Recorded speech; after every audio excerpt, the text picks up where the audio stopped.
Hello, everyone. It's Fiction Fridays. So, welcome to the show, and I hope that you all had an excellent week. The big news is A Change in Tune is finally officially available for both ebook and the paperback. So, thank you so much to all of you guys who helped make it the #1 ebook release for young adult music fiction. I really appreciate it. You guys are amazing, and I'm so grateful for you all. If you haven't yet picked up your copy, again, it's available on Amazon and multiple other retailers for ebook, and then there's also the paper book.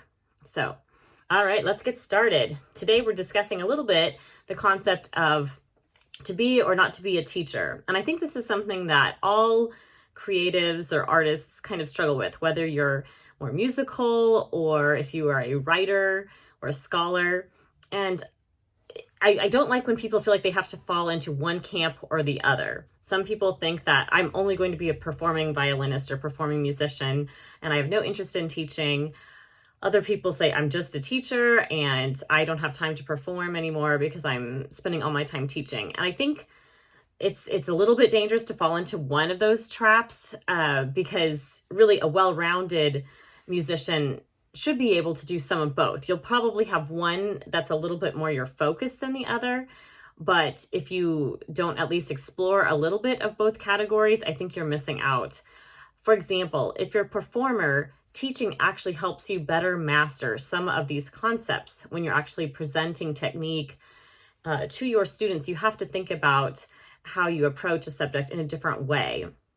And since this is a fiction podcast, in our chapter 4, Victoria deals a little bit with her reticence to even think about teaching. Her mom is a piano teacher and her sister enjoys teaching, but she just has no interest in it. She just wants to perform, and beginner students annoy her and things like that.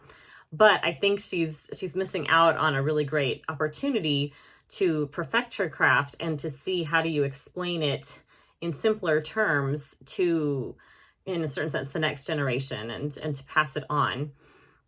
In my own life, I have loved the teaching side of my career. I enjoy kind of being boots on the ground a little bit with violin, really working with the students, trying to figure out what clicks with them, how to phrase something different if it doesn't click with them the first time around. But I also think that as a teacher, it's important that we still perform and that our students see us performing, because it can become easy just to fall into, okay, I teach these lessons and then I'm done. And if we never really strive to reach a higher level for our own craft, our students aren't seeing us pushing ourselves. So here we're pushing them to practice every week to master the material. But if they never see us try to reach that higher level, it's a bit difficult for them to be as inspired. So I do try to make an effort to have concerts periodically where they can hear me perform. And I think that really helps them. And the same concept applies, like I said, to writers and scholars. Some people, they just want to hole up in their, turret and write, and they don't want to have to deal with the general public or have to, teach other people how to write. But again, you actually perfect your craft, even in writing as well, if you learn how to teach it to somebody else or explain the concepts to somebody else. And it helps you really relate better to people. So it makes your writing better if you've actually been interacting with others and not just hiding in your, academic world. Likewise, though, if you're an English teacher, it may inspire your students. If you may not have time to write a novel, but if you actually try to write at least a short story that you can share with your students, I think that can really be, again, inspiring for them, and they can see your work in action.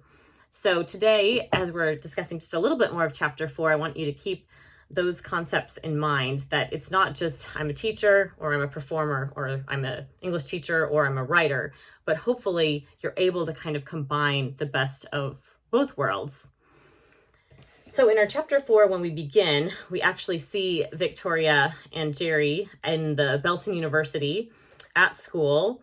And pretty early on, they go to their lecture with the conductor is also their music history professor. And he's discussing Bach in this chapter. And again, this kind of goes back to that same idea. We think of Bach as this famous composer, but in real life, he was both writing, he was also performing at his local church, and he was also taking care of an enormous family. And that's something that we sometimes overlook, that even the greats actually were taking care of, familial responsibilities. Beethoven himself didn't have his own children, but he had to help take care of a couple of his nephews for a while, which I know, interfered a little bit with his composing at that time. But I think it really shows kind of the real life world of these famous composers and how they had to juggle the same things we do when we juggle work and family life. And in this chapter, you also get to meet the youngest of the Pearson sisters, Stella, and she represents a little bit what some of our young students might be like. She doesn't always want to practice her piano.